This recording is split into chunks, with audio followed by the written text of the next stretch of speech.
Assalamualaikum everyone. What's up? This is Zohaib Tahir from ZMITS Urdu और हम देखेंगे codeine. Codeine एक एंटीटसिव ड्रग है। एंटीटसिव मींस ये खांसी के लिए इस्तेमाल होती है, लेकिन खुश्क खांसी।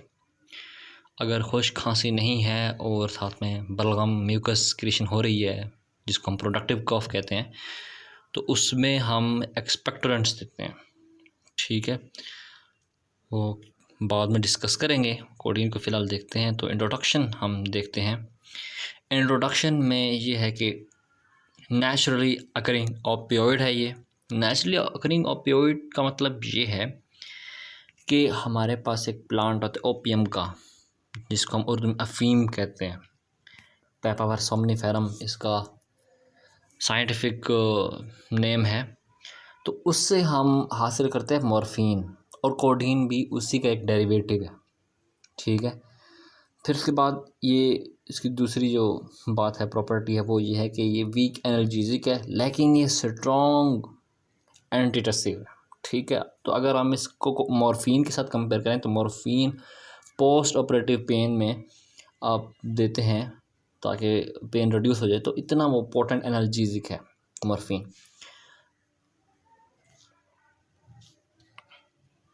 ठीक है, तो ये लेस पोटेंट है एनाल्जेसिक।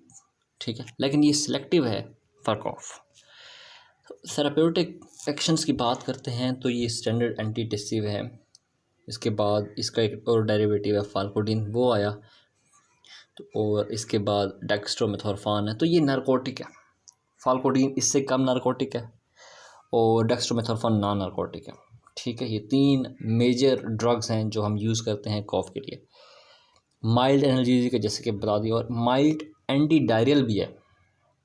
ठीक है, वो किस तरह से है? वो इस तरह से कि जैसे कि बताया आपको कि ये ओपियोइड है, तो ओपियोइड का जो मकसद होता है वो ये होता है कि ये मैसेज को कैरी आउट नहीं होने देता। तो यही रीज़न है कि इंटेस्टिनल क्लियरेंस या इंटेस्टिन की जो पेरिस्टाल्टिक मूवमेंट है वो स्टॉप हो जाती है, जिसकी वजह से साइड इफ़ेक्ट कॉन्स्टिपेशन भी होता है। तो अगर डायरिया है और साथ में खांसी है तो आप कोडीन दे सकते हैं। ठीक है, फार्माकोकाइनेटिक्स की बात करते हैं तो अगर आप मेडिसिन देते हैं तो 6 घंटे के अंदर अंदर काम करेगा।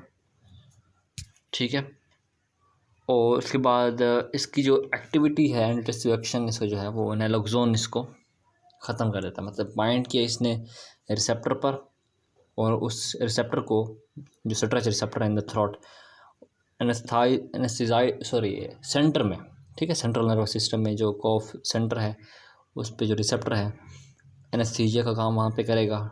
ठीक है, और उन रिसेप्टर को ब्लॉक कर देगा, इनहिबिट कर देगा। ठीक है, लेकिन नैलोक्सोन जो है इस एक्टिविटी को डिस्ट्रॉय कर देंगे। ठीक है, और नैलोक्सोन नॉन नार्कोटिक है, मोस्टली इन टैबलेट्स फॉर्म। ठीक है, जैसे कि ब्रूफन प्लस हो गई, उसमें आइबुप्रोफन के साथ कॉम्बिनेशन में आपको कोडीन मिलेगा।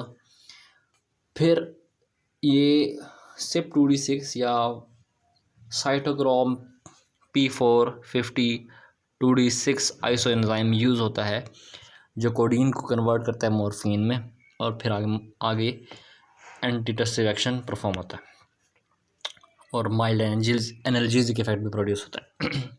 उसके बाद ऑफ टारगेट इफ़ेक्ट्स या साइड इफ़ेक्ट्स, तो रेस्पिरेटरी डिप्रेशन मीन अगर एस्थमा है वर्सन हो जाएगा, या अगर आपको सांस का मसला नहीं है फिर भी आप ओवरडोज कर जाते हैं तो आपको सांस लेने में मुश्किल होगी। ठीक है, dizziness and drowsiness as it acts on CNS, तो ऑब्वियसली डिजीनेस और ड्रोजीनेस काज करेगा। साथ में ये कॉन्स्टिपेशन भी काज करेगा, जैसे कि मैंने आपको एंटी डायरियल एक्सप्लेन करते हुए बताया, और डिपेंडेंसी, एडिक्ट हो जाएंगे। जिम्बाब्वे में हरारे में सड़कों पर आपको ब्राउन क्लियर के नाम का एक ब्रांड की शीशियाँ नज़र आएंगी, टूटी हुई या बिल्कुल ठीक। और यंग जो हैं लड़के वो ले रहे होंगे ब्रोन क्लियर, उसमें कोडीन नहीं है, ठीक है। तो डिपेंडेंसीज की बहुत ज़्यादा है।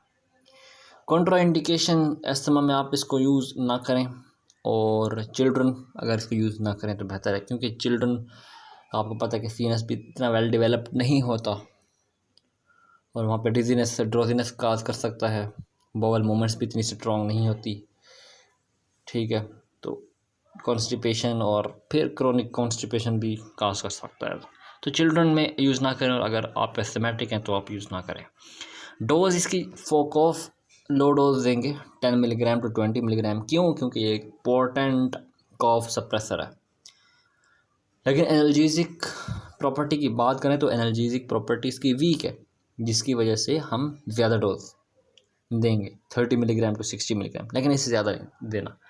तो ये कोडीन के बारे में था।